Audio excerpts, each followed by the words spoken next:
This is a Two Front podcast. You got a crooked smile, well that don't bother me much. You double over working double time, you double tough.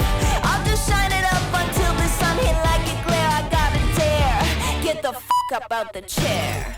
Happy Dentist Gang, this is a special one. Today, I'm turning the tables on our brilliant co-hosts. We're diving deep into the future of dentistry with the two visionaries that make this show happen.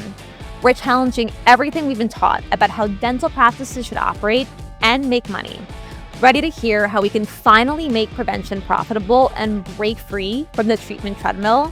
Kyle and Christian, let's get into it. Welcome to the Happy Dentist. Christian, Kyle, what's up? We don't have to interrupt someone. Or I guess we can interrupt each other, but we're used to that.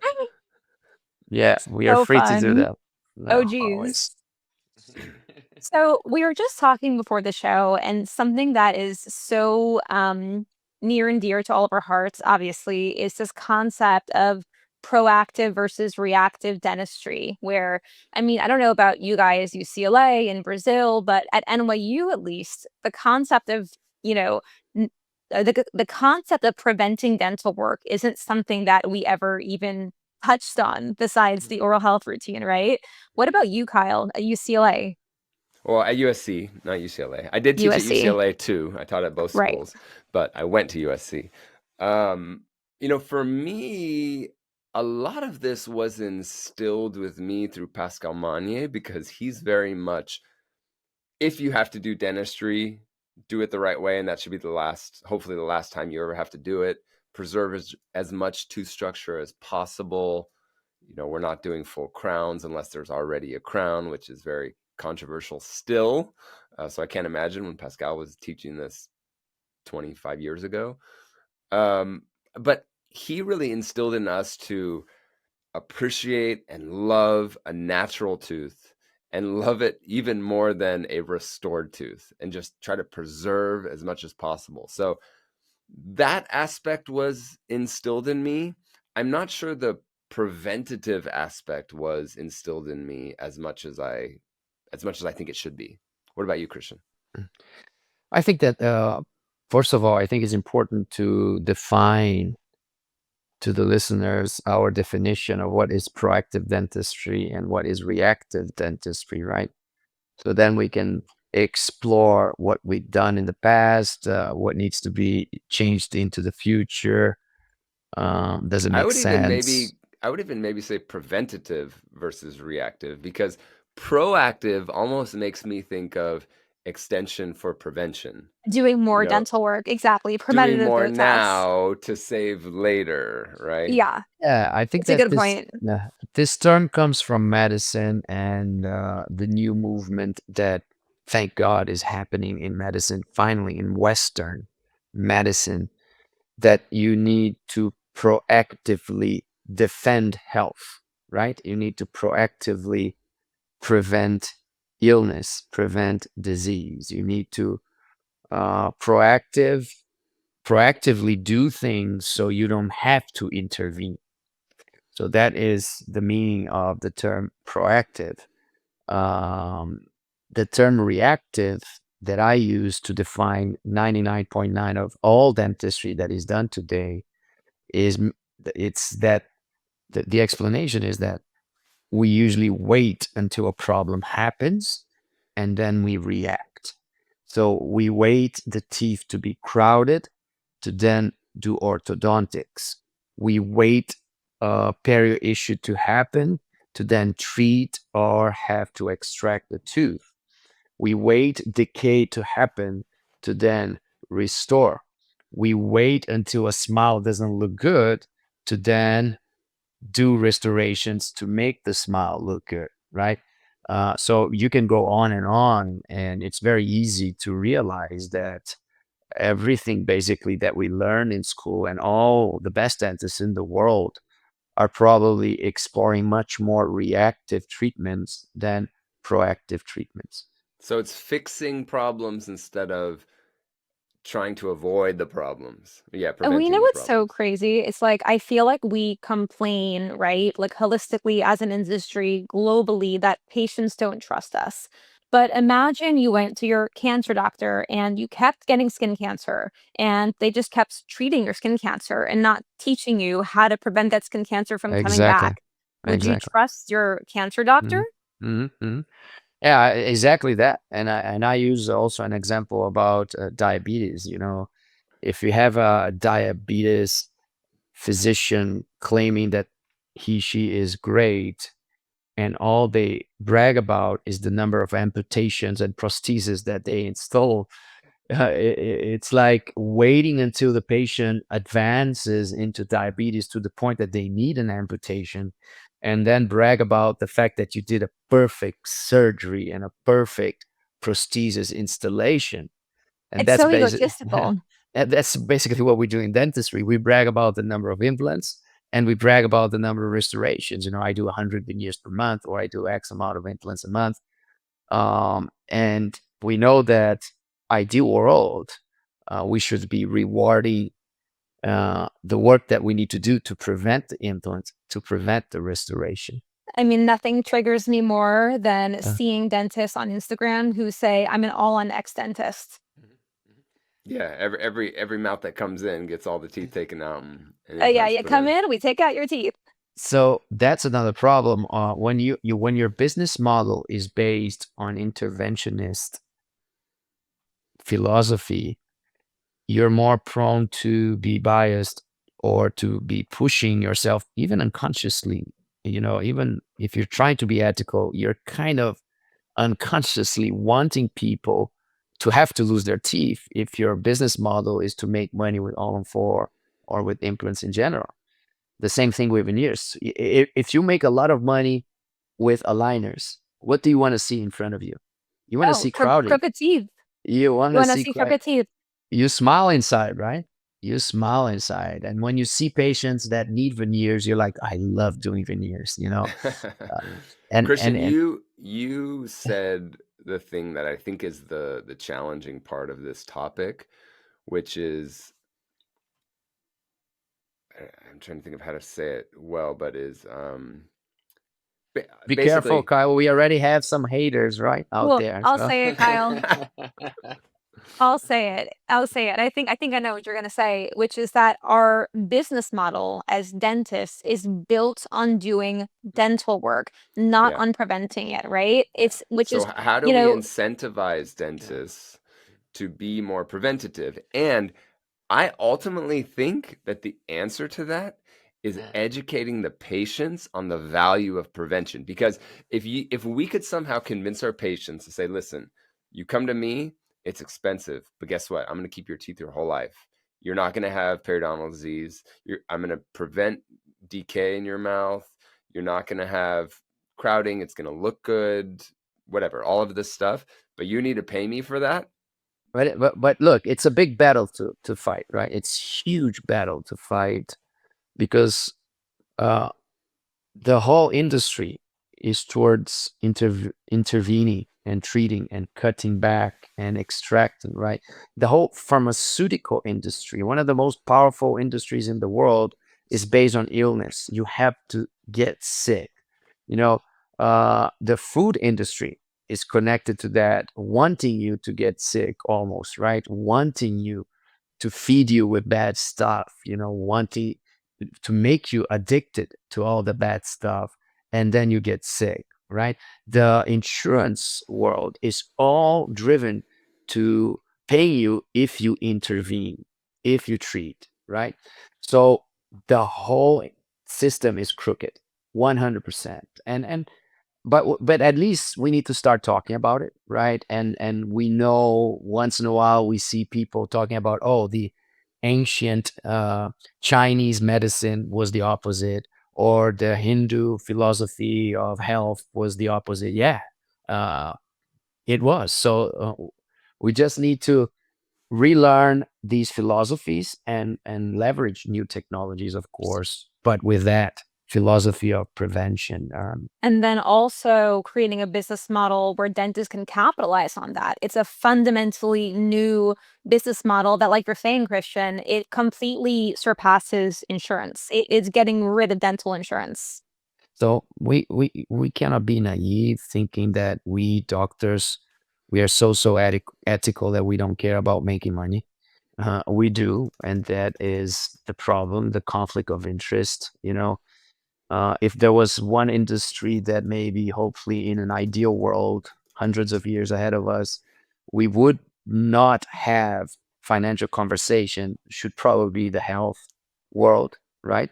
Um, I don't know, idealistically, naively speaking. That's pretty idealistic Yeah, because it's so hard to become a healthcare provider that there has to be some incentive for people to do it, even more than just but helping imagine people. imagine a system where the society awards that, and you, by becoming a doctor, you get the awards, of reputation and financially, in a system that rewards prevention, rewards Oh, health, that would be right? incredible. Uh, Yeah. So I've actually been going super deep on this. I've been going super, super deep on how we can do this because listen, capitalism isn't going anywhere. We've tried we've tried different systems. So like we've got to make it work within capitalism. 100%. So my question for both of you is let's say, the world was your family and you're trying to prevent your family from getting dental work. What would you actually do? What would you tell them? Are I, you c- talking I about can, like treatments, things that will help? Preventative care. If you want to have your patient never who is you're treating them like your family, right? Never get a cavity, never get a crown, never break a tooth, never have to get dental work. Mhm. How would you help them get there? I think one of the biggest ones is early ortho, guiding Mm, the bones into the correct position. I personally think that ortho in the future will be done I, on I children less would than call it 7 years old. orthopedics. More than ortho is orthopedics, oral orthopedics. So it's helping the structures to grow properly when you're 2 years, 3, 4, 5, 6 years old, before people even start thinking about ortho, right? 100%. My goal in the future with the ortho world would be 90% of ortho is done before a kid is 8 years old. And when they're 13, 14, all the teeth are finally in, we do tiny little leveling, and that's But basically that's it. But cosmetics, right? yeah, but That's we've because grown the bone that's uh into we've grown the bone to where the teeth will fit in there. I mean, it's funny you see it with my son. My son started ortho at 4, and he has no interproximal decay. Why? Because he has so much space between his teeth. Like, he doesn't even have contacts mhm. in his Kids should primary have teeth, which is space. how it should be, right? Kids should have space, yeah, and Yeah. you see less and less that space. So I think that we need to change the culture. We need to change the awareness, and it all starts with people talking about it, right? That there is a different world, there is a different type of care. We see that starting to happen in medicine. Finally, top people, influencers talking about it. Suddenly, the people that are against intervening are getting more followers than the people that are master intervening, right? And dentistry just needs to follow that. So let's align on something, Christian and Kyle. If patients had an aligned bite and straight teeth, and they had an excellent oral health routine, would they still get dental work? I would say if there's a catastrophic or an An accident, accident, an like you can accident. have perfect teeth and then you bite on an olive pit and you can break a tooth. Yeah, That's for yeah. that can Okay, so happen. so accidents. So we could eradicate dentistry, right? As No, an industry. no, because cosmetics will always exist. The way even the best medicine in the world, you still have space for plastic surgery. Okay. Because if we are uncomfortable with something on ourselves, we have the right to change it. We can change it, right? Cosmetics, right, Cosmetics. but that's something that a patient wants. Dental care, though, that patients don't want, right? Like, they don't want a crown, they don't want. Accident. It's down to accident. I think the hard part, Ingrid, with yes, we grow the perfect bone. Yes, the teeth are straight, the contacts are great, the bite is good. We have the problem with human nature that is people don't want to put the work in early. They would rather fix it later. And so a lot of that is like if you have perfect teeth, perfect bite, everything is good, your bone is great, airway's perfect, but you eat like shit, you're still gonna get cavities. Yeah. So You know, we're you talking don't about brush and floss, habits. you don't see the dentist regularly for cleanings, then you're probably It's gonna going get to gum happen disease. less and less. We see Yeah, technologies, you are exposed to these technologies, Kyle, that will yeah. almost eliminate decays completely, you know. Mhm. Um, and but there's a certain investment that you need to do in yourself or in your kids at the early age, and education and awareness and so on to allow you to prevent some of the things. Of course, that in general, we need to work for humans to be more healthy in general, right? And again, the conversation is just starting. That you see a lot of people suddenly fighting against the food industry for the first time ever, fighting against the pharmaceutical industry for the first time ever, saying the things out loud, right? Of course, everybody's starting to get more aware. People want to live longer. People are realizing that we've been living longer, but not for the right reasons. Not for the right reasons, right? If you take some of the developments on the early last census, people are actually living less than more. If it was only counting their habits, right? So we moved backwards on the last century when it comes to habits, but people are starting to talk, and I hope that the next century we're gonna get back into a positive curve, And as we eat healthy, as we exercise, we have kids that are healthier. Kids are developing their jaws better again. They're breathing better. They're taking less antibiotics, so they're having less and allergies, so they're breathing better. And as they're breathing better with 1, 2, 3 years, they are developing the bones better. You have more space. You have less perio conditions. You have less decay. You have more natural aesthetics. Less More people will natural want. aesthetics.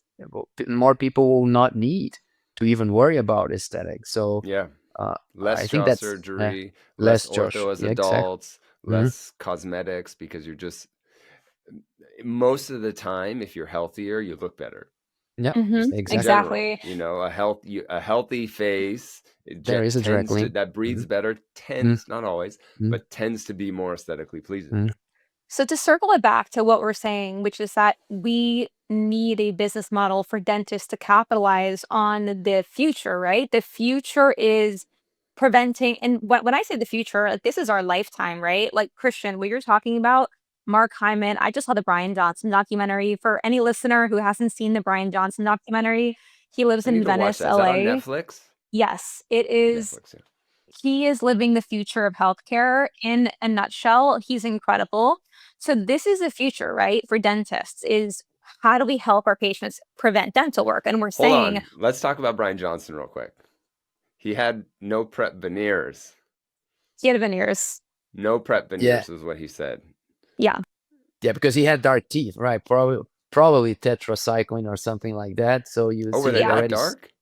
They were I darker. think they Yeah. were. Yeah, Oh, wow. That's I significant don't know then. if that was the reason, but it looked Yeah. like, right? Yeah. Uh, Yeah. It looked like it was internal. Now, a lot of people, I looked on the comments on his post about his veneers, and there were, of course, not a lot of non-dentists, but then a lot of dentists too, chiming in. And I think with veneers, most of us think that we're shaving down teeth to create a tooth that looks nicer. What's interesting with how I was taught with Pascal is if you have a patient that has lost tooth structure, a veneer can actually strengthen the tooth. But usually that's not the case, right? Usually people are prepping too much. Mhm. So there's some interesting research on that. But I just wanted to throw that out because I know that Mhm. there would be Mhm. dentists on here that are like, but he had veneers. It's a very significant cultural moment for Brian Johnson to get veneers, like the most pro health person Yeah. ever, Yeah. considering that we've said so many times that taking away tooth structure takes away the health of the tooth. But there's space for everything, right? So the dentistry of the future, you will have cosmetics because we want to look better, and some people will want that, even though they don't need that.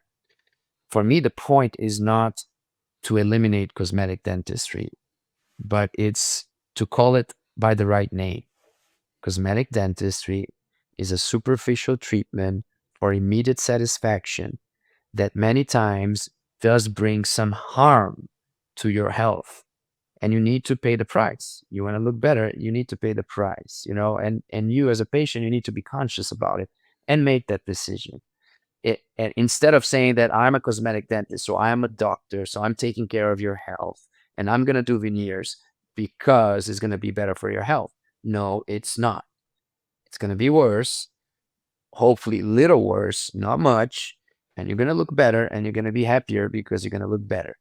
That's a fair conversation. The problem for me that I always say is that in dentistry, we mix things. At least in medicine, that is far from being perfect, this specific problem doesn't exist because plastic surgeons don't try to convince people that they're selling health or longevity. They're But you like, know what's you're so in. cool, Christian? You know Huh? what's so cool? Like, what I am starting to learn is that podcasts really do have the ability to change the future because that can get on this platform and talk outside of regulation, right? Outside of insurance, outside of dental schools. This is happening in finance, it's happening in healthcare. So I think that in our lifetime, we can talk about what does this utopian dental future look like? And I'm 100% convinced with you. I think there's a world where we branch out and there's the cosmetic dentist, and then there's the preventative health dentist, where the preventative health dentist, 20% of their revenue comes from dental work because, like you're saying, Kyle, there's always going to be Things happen. accidents, things are going to Mhm. happen. But let's create a business model where 80% of their revenue comes from prevention. Let's even create a third group. So probably what's going to happen is that you're going to have the cosmetic dentist, and it's going to be very clear what they do, what they don't do, and you know exactly when you want to go to them, right? Immediate personal satisfaction, knowing exactly the downside. There is the proactive longevity prevention dentist that hopefully in the future will be 80% of dentistry, 70% of dentistry. And there is the interventionist dentist, the great surgeon, the great prosthodontist, right? The great orthodontic surgeon. Uh, so the proactive dentist, the prevention dentist, doesn't need to even know that. They refer to them whenever you really need. So first, you need to prevent. Second, you need to revert before even intervening. And more, we're going to have technologies to revert process. And I would say that orthodontics will be in between intervening and reverting. Ortho is kind of trying to revert a situation, right, in a non-invasive way. And that's why ortho has a huge role in this type of modern dentistry. I have a proposal that I'd like both of your intakes on. This is my proposal for the utopian future of preventive dentistry. I'm with you. I think that ortho is foundational. So we've established that having a straight teeth and a healthy bite and helping patients establish good habits, both eating and Mm. brushing and flossing, right, is the key to Breathing preventing and most dental breathing work and and breathing breathing. above all, Okay. most important than all. So First of all, let's talk about this 80% dentist that we're talking about, right? Which is helping patients prevent dental work in the first place. Mhm. My proposal for a business model of the future, screw insurance, right? Mhm. Is that dentists are charging a subscription fee Yep. like a lot of people. I don't know if you guys follow Modern Animal. My dog is on Modern Animal, telehealth platform for my dog. So whenever she's sick, whenever I have questions, food questions, whatever, I pay 19.99 a month, right? To have 24/7 access. So Amazing. dentists, there's 200,000 dentists in the country. There's 330 million people. Most people would pay 4 cups of coffee, 2 cups of coffee, depending on what city you're in, to have access to a preventative dentist and a virtual orthodontist, not to self promote too much. But if a dentist can have access to give their patients virtual orthodontic care, straight teeth and a healthy bite, and install the habits to prevent Mhm. dental work, that's my future for how dentists can make money by But preventing dental you work. know what specialty should start with that? Pediatric dentistry.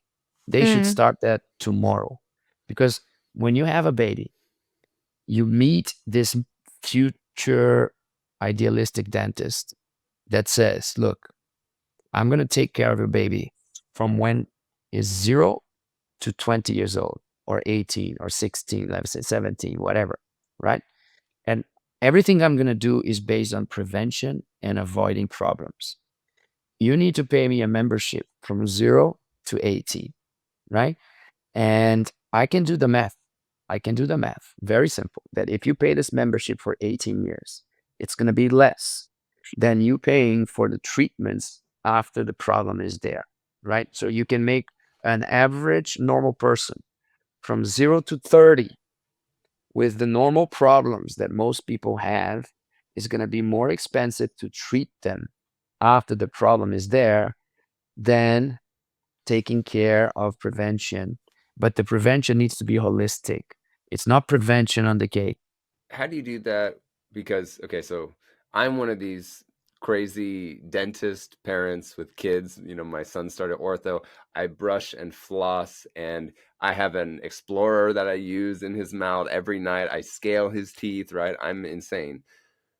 How do you do that when so much of that revolves around the parents' habits at home, I the know. diet? How do Yeah. you kind of guarantee that you're going to prevent these problems if they're eating shit at home? Yeah. Christian, what do you, I have an answer. What do you think?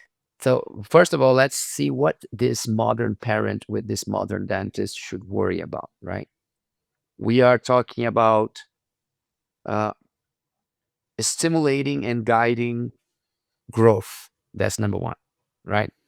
So this new relationship needs to be aware that natural growth, because of many reasons, are not getting where we want. So from 1, 2 years old, we need to stimulate and guide this growth. And then we're talking about diet. So it's definitely not a huge one. And we are talking about hygiene habits. So basically, these are the three things, right, that we need to be aware and control. Now, all of them are based on the habits that you have at home. With the And how parents. many times, I'm not eating sugar for the last 40, 30 days myself, but my kids are. And I'm questioning myself. Like, I'm doing this effort to myself, and I'm allowing my kids to eat sugar, like, more than they should. So it is a tough battle that will take more than one generation to fight, right? I I don't always know say the I that don't know the answer. I always say the best art is steal. So, like, what can we take from other industries? And I mean, I don't know about you guys. Did you guys like history class? Like, were you actually Yeah. paying attention? Like, for Yes. I feel like I guys wasn't paying typically do. attention then. I I pay didn't. attention now. Yeah. I love history. Okay. Okay. Yeah. I love history now, but my point of what I was going to say is that typically, like, you learn about Alexander Hamilton and it's boring, right? What Lin Manuel had, what is his name? I forget. He has Lin 3 names. Manuel Miranda. Have you guys seen his play, Hamilton? Yeah. Hmm. Oh my God, it's like life-changing. Like, you see that play and you fall in love with the entire story of Alexander Hamilton. So for me, the answer is entertainment.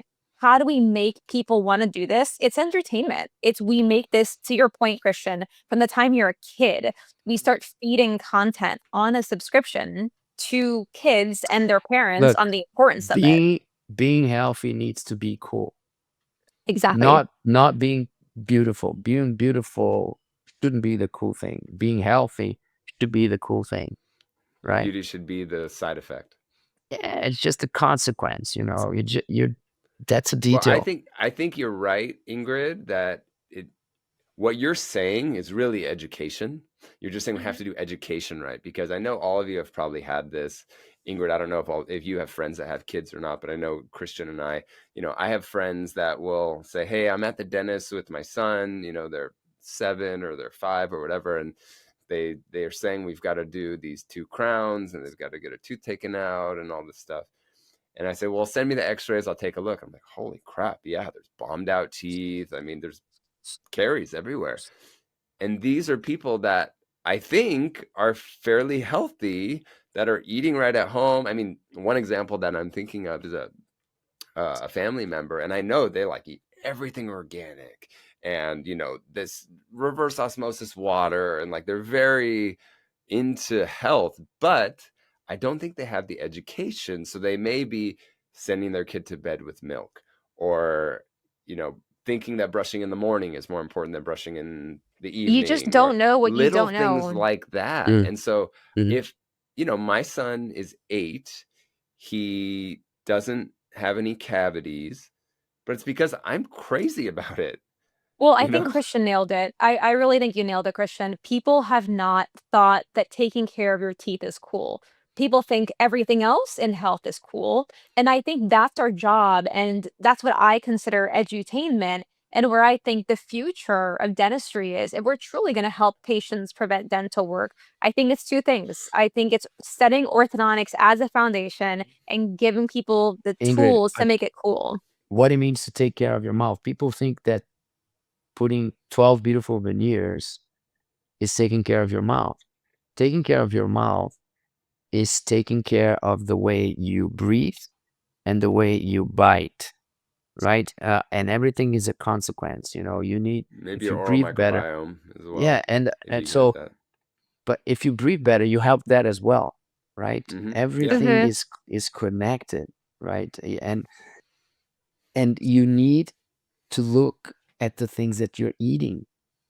We just need to pay attention. We cannot continue like this. It's insane what smart people are doing to themselves. Well, the first issue is that people don't realize that what they're eating Is affects their wrong. oral That's health. the education. Yeah, I mean, you It's guys, awareness. I know, Ingrid, you being in LA, you have friends that put lemon in their water the Oh, whole day. And they're my like, own this is healthy, sister. right? Because, like, the acid and so good for my gut. And this, I'm like, it may be, but you're destroying your teeth. My Uh, sister's And teeth then are they like then they this complain thin. why their teeth are dark. It's like, well, of course your teeth are Exactly. dark because you don't have any enamel. They've lost their enamel and they have no idea because you know what won? What won is the influencer who said this is good for your body, and health, general health won over oral but health. and you know what is probably something that contributes a lot to this is the sensation that this is creating a problem, but dentistry can do a miracle and fix it. Meaning, Mm, if I have decay, implant is better than a tooth. yeah, If I'm taking destroying, I do veneers. Veneers are better than teeth. I see right. all these guys, these masters on Instagram saying that veneers are like teeth, or veneers are better than teeth, that veneers don't stain, that they last, I don't know how It's a long. good point. So at the end, if I have a tendency for cancer, and for some reason a physician creates the hope that my type of cancer can be cured, he just gave me the reason to care a little bit less about the problem, So right? true. It Exactly. all comes down to education. It's like everything we've been Literally. talking about is education, educating the patient to know what they can do at home to prevent, educating the doctors to know how they can educate the patients. Like it all comes down to education, And the really. problem is that we've been educating our patients based on what insurance pays us. So we're like, we'll see you twice a year for 10 minutes and hopefully you're going to remember and, implement this, which is why I think a subscription where when someone's brushing their teeth every night is so important. So let's say it out loud here. Restorations, it doesn't matter the dentist, are much worse than teeth. Period. Of course. Implants are much worse than teeth. Yeah, So Christian, I always say, I love implants. I have it, my license plate says implants. I think you've seen it before. But implants are a great restoration or a great substitute for a missing tooth. They're not a yes. great substitute for a tooth. But Uh-huh. why is that tooth missing in the first place? Like, Exactly. that tooth shouldn't be missing. Like, if we're actually treating patients like they're our family, right? Like, that's what we should be doing as healthcare providers. We're not like, can't wait to place that Mhm, implant. mhm, mhm. But I have, I have, of course, the privilege to have a family in dentistry that goes back more than 100 years. We literally have patients that are 95, 100 years old, okay, with all the teeth in the mouth, no endo treatments, with little micro gold restorations that were done 70, 80 years ago and are still there. And the person has all the teeth in the mouth, healthy gum, you know. So one of the we have to say it out loud here as well, unfortunately. A movement that came with great intentions and made dentistry something that everybody talks about actually worked against the process long term, and that is aesthetic dentistry. You know, when aesthetic dentistry came, in the 70s, etc., people didn't really care, about details that they care today. I wanted to be healthy. People were doing these treatments with my grandfather in the 30s and 40s. They wanted to bite and they wanted to function and they didn't want to have problems. So the right mentality, I want to function, I want to work, I want to be healthy, and I don't want headaches. Do as little as you can. That was dentistry for 100 years, right? Uh, and then aesthetics came, and we say, you need this, but we can do a little bit more and make it look better. And that's when we went downhill into the 80s and the 90s and exploded on the 2000s, where people are doing just insane things with their mouth in the name of aesthetics. And now in the past 25 years, or 15 years, it's really accelerated because now everyone sees the veneer dentist on Instagram. They see all the celebrities with veneers. Social So media, You see it boom. more. it's Yeah. so we're like living in this what's the opposite of utopian, like dystopian reality right now. But this is where I think that like truly we have such an opportunity to change and influence. I had just had one of our two front members reach out to me saying, "Hey, your podcast with Naz like really, really impacted me. Like these are things that no one's been saying for 20 years." So I just want to highlight for our listeners, these are tough conversations to have because it is the opposite of what we learned in dental school. It's the opposite of what insurance, tells us to do. It's the opposite of what social media says is cool right now, right? I But love how it's what's Christian said that best. too. I would love to see kids and adults saying having a healthy mouth is cool. A hundred Like percent. making healthy mouths cool Yeah. again. That should be the slogan, right? That should be this.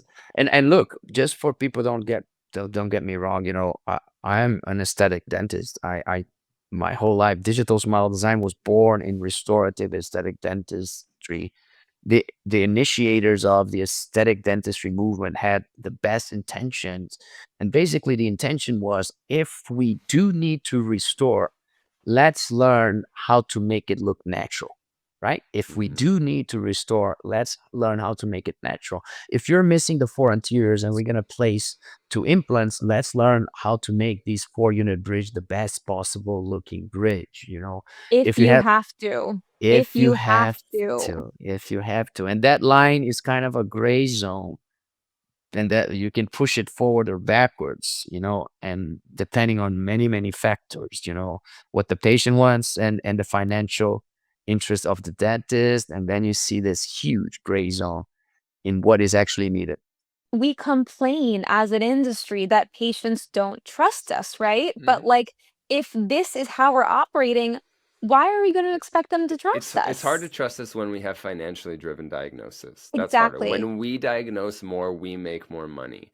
I think one of the great ways to do that is the more minimally invasive a treatment is, the more it costs. So a filling costs more than a crown because I'm being more minimally invasive. I'm saving more tooth structure. I'm preventing potentially the crown. If you already Yeah, See, have but Kyle, I have no I hope in insurance. This is where I think that I'm not talking about software is going to insurance. I'm never talking save. it's about the insurance. it's the I don't membership. even It's think the about membership. insurance.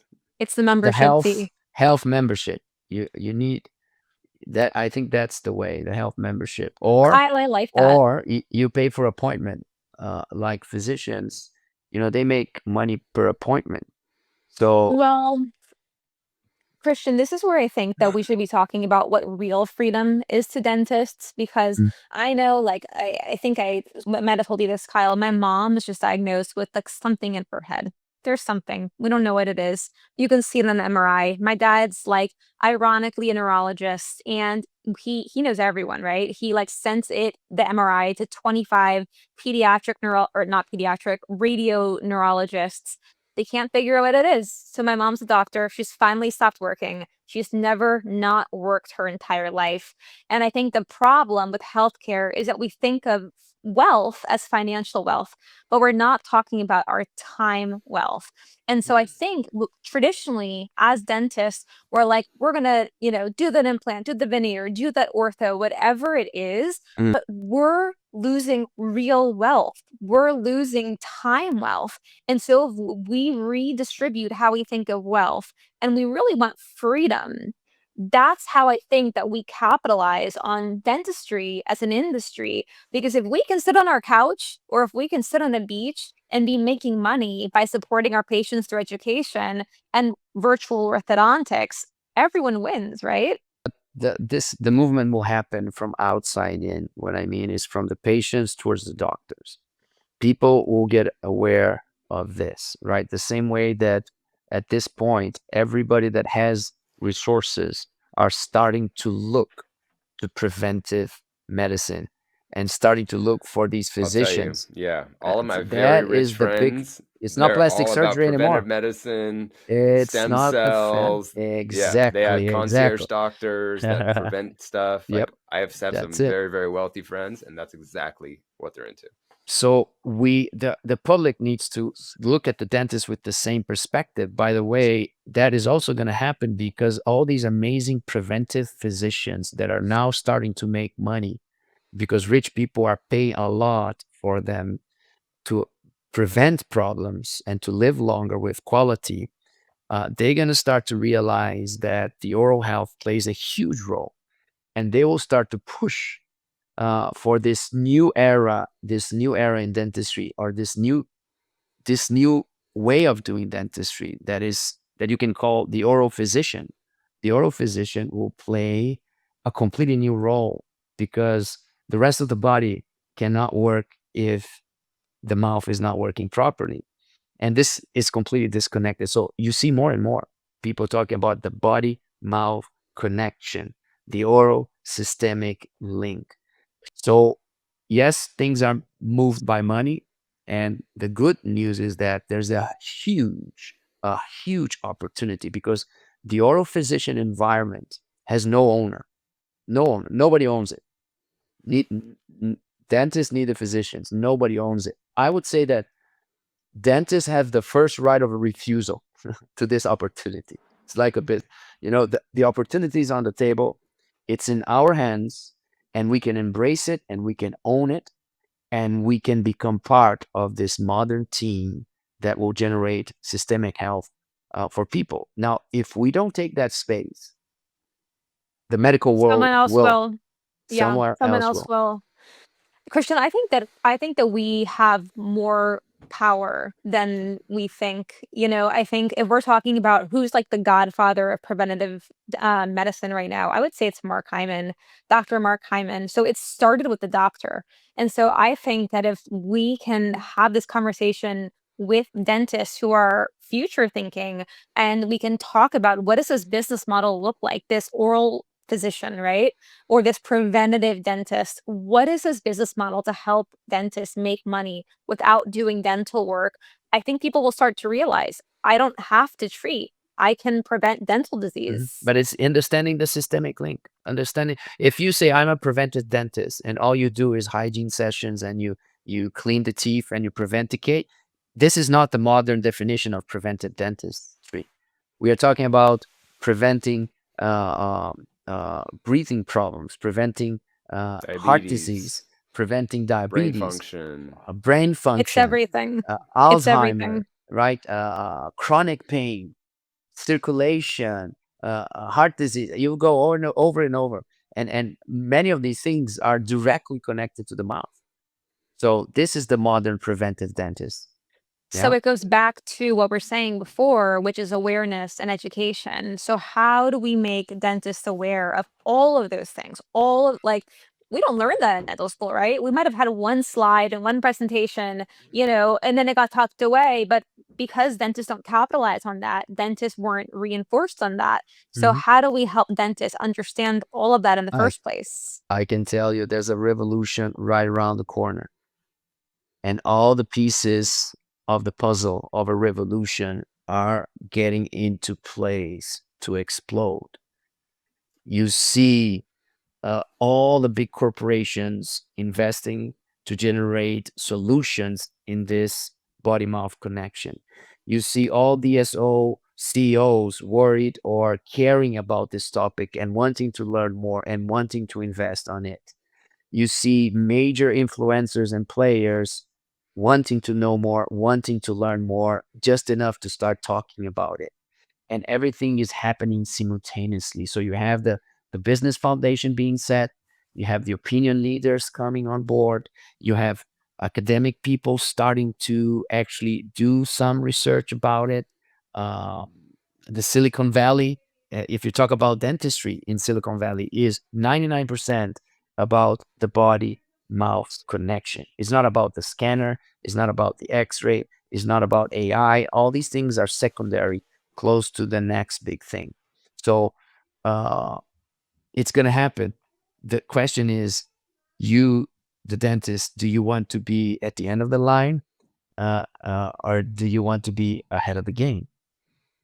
Yeah, and I think that's 100%. a nice way to bring this into land today. I think when I think about what we discussed, talking about being more preventative, but not how we think about being more preventative, maybe Yeah, proactive is the word, yeah. then being more reactive. We need to educate everybody. That's the dentist, the patient, the parents, the children. I The think one of the big take physician. the Ourselves physician, first. We need to change ourselves, yeah, our mindset. We start with our self-awareness. mindset. Yes. I think one of the big takeaways for me was making a healthy mouth be cool is kind of a cool thing. I like that. I don't know. Was there anything else that I missed in the summary? We know all about this, to the listeners. We are also in this journey. We are also learning. Trying to figure it out. I'm just excited about the fact that I'm realizing how much I don't know and how much I want to know and how much I'm open to this new type of care in dentistry. It just makes me excited that we are even talking about this. 5 years ago, we would never be talking about this topic, right? And nowadays, you have a lot of people talking about this. So it's about being humble, being open, and wanting to do better for our patients. It's super cool. I'm so happy that we finally had this conversation. First of many. We will repeat this. If you want us to do more on these where it's just us hosts, or if you like the guests, we like doing both, but this is kind of a fun one for us. Your If you feedback would be amazing. and if you hate it as well, let us know. But we're still probably Honestly, going to do it. You're gonna do it anyway.